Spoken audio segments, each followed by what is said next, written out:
Minnesota's drought conditions are worsening. 75% of the state is now in a moderate drought or higher, up from 56% last week.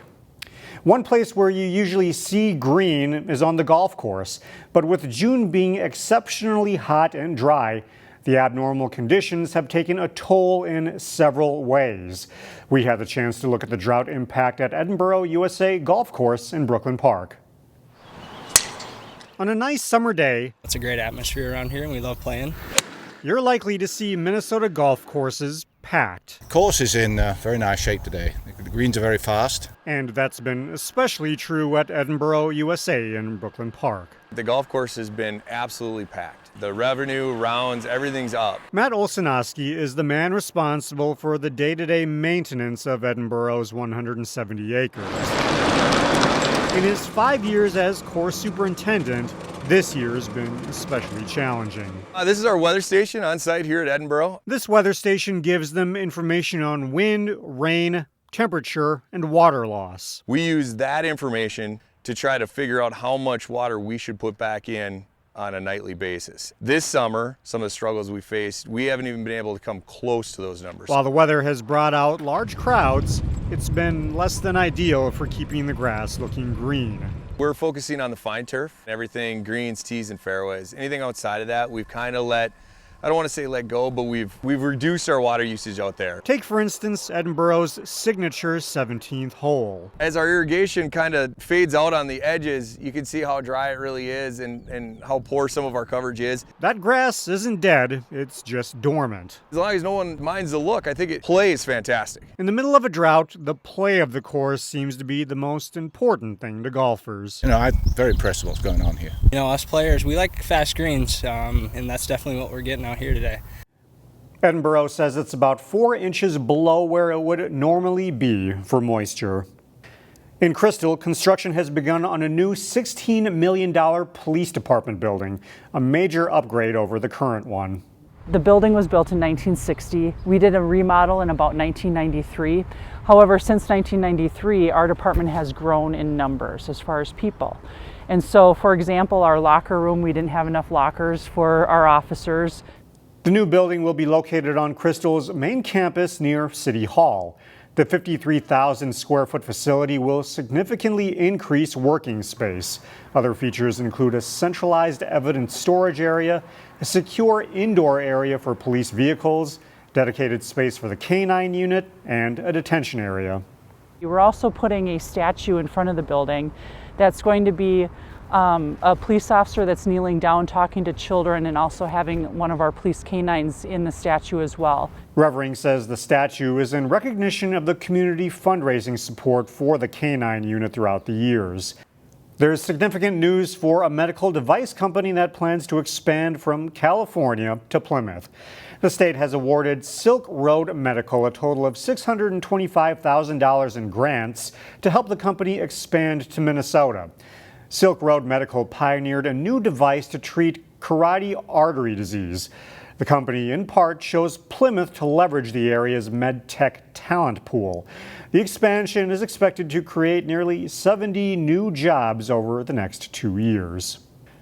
There's a place in the far west metro that attracts both art lovers and mini golfers. In today's weekend showcase, we sent Neil Persley to Minnetrista to check it out. Looking for something the whole family can enjoy over the weekend? I found the perfect activity, and you get to enjoy a little outdoor art as well. So in '91, I bought this property, 17 acres. I had heard about Big Stone Sculpture Gardens and mini golf and always wanted to investigate. I was polishing, grinding metal, and I just wanted to do landscape sculptures. What I found was a funding mechanism for a breathtaking sculpture garden cleverly disguised as a unique mini golf course. It's like another idea of presenting the best art I can find. I think some of it's better than what you see in museums nowadays. The genius behind it all is artist-owner Bruce Stillman, who happened to be giving a tour of the Friends of the Minneapolis Institute of Art. The most fun is exposing children to the arts in a way they like it, rather than going through a museum and, oh no, you can't touch anything. You can indeed touch everything, and usually climb on it too. The mini golf gets people here. I like the boat hole. I like when you get inside the boat and you've got the light kind of shining through there. It's kind of cool. Holy Ship is the name of the particular hole Brennan is describing. We've been here before and we wanted to take some friends out here and show them the golf course for the first time. We like playing mini golf and this is a cool place to spend a nice summer day. The mini golf revenue buys a lot of local artists. Have 15, 16 different artists have at least one work here. And when you're done with the mini golf, there's always a quiet little corner somewhere to simply enjoy the day. It's all my intuitive nature, how I work with nature, and it's not too organized by a committee, which, you know, I want to see things a certain way, and so I get to just do them the way I see them and not have to compromise. And that is exactly what makes this place so special. For Weekend Showcase from Big Stone Sculpture Gardens and Mini Golf in Minnetrista, Neil Persley, CCX News. There is also a celebration of the arts in Maple Grove. The Maple Grove Arts Center recently opened up for classes and exhibitions. There will be an upcoming event to help celebrate on the night of July 1st.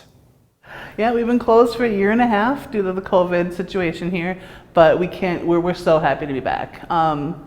We've made some changes. We've got this new hanging system. It makes the whole place look so much better. The gallery's new exhibit features a wide range of art pieces from 25 local artists, including jewelry and art made out of plastic waste. It runs through the end of August.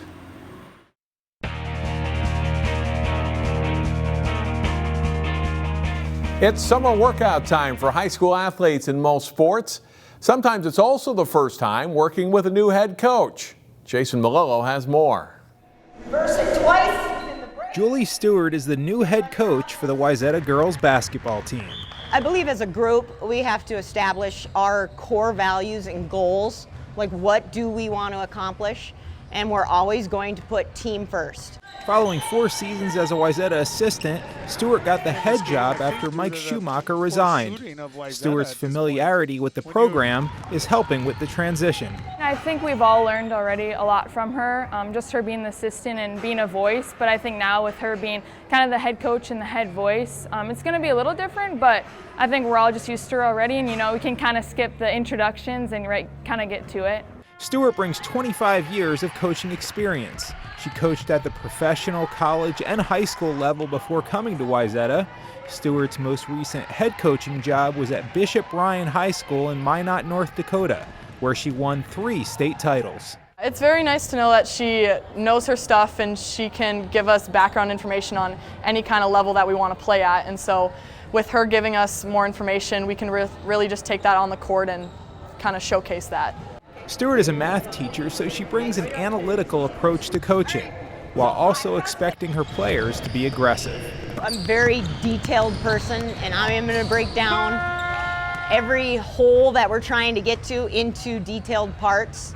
So I really want them to understand why we need to do things a certain way, and it's going to take time, and they're going to learn what I'm trying to accomplish, what we're trying to accomplish as a group. She's structured, but at the same time, we all have a lot of fun, and being a team, we all just learn from that, and we all have fun together. But the analytical part, it really does help us do plays and just create on the court. This upcoming season, the Trojans will have one of the best players in the state in Mara Braun, and junior Abby KRZEWINSKI should make an impact after missing last season with a knee injury. Coach Stewart knows all the girls will play hard, and she's excited for the opportunity to guide the Wayzata program. Jason Malillo, CCX Sports. Thanks, Jason. The spring sports season is over, and our final 4 plays of the week of the school year are up now on our website for you to vote on. Go to our website at ccxmedia.org, then click on the Sports tab and go to the Play of the Week page. You can vote through midnight Sunday. Our final winner will be announced Monday. Play of the Week will then return in September. The water is warm in Minnesota lakes and the fish are biting. Here's Terry Tuma with his weekly CCX fishing tip this week on bass fishing. Power fishing is an excellent way to approach and catch neutral and negative bass. And the fact here is with power fishing, you got your trolling motor moving quickly, that boat through those structural locations or edges, and what you're doing now is triggering neutral to negative fish. You know, square bill crankbaits, very productive. Spinner baits, productive. Swim baits, also extremely productive under these kind of conditions. And what you're doing here is you're getting a reflex strike out of that neutral and negative bass. Now, if you find a sort of a fishy spot, like a clump of weeds maybe, or maybe there's a couple of boulders or whatever, then at this time, go with a wacky worm. Hopefully you got your rod pre-rigged for that already, or Texas rig worm. Very, very excellent approach to catch these fish. By the way, that, let alone plastics, of course, but this power fishing works extremely well for walleye fishing. Another ingredient here is make sure that you cast at angles and position your boat with boat control to catch those fish. Find more prep sports games and highlights at ccxmedia.org and follow us on social media.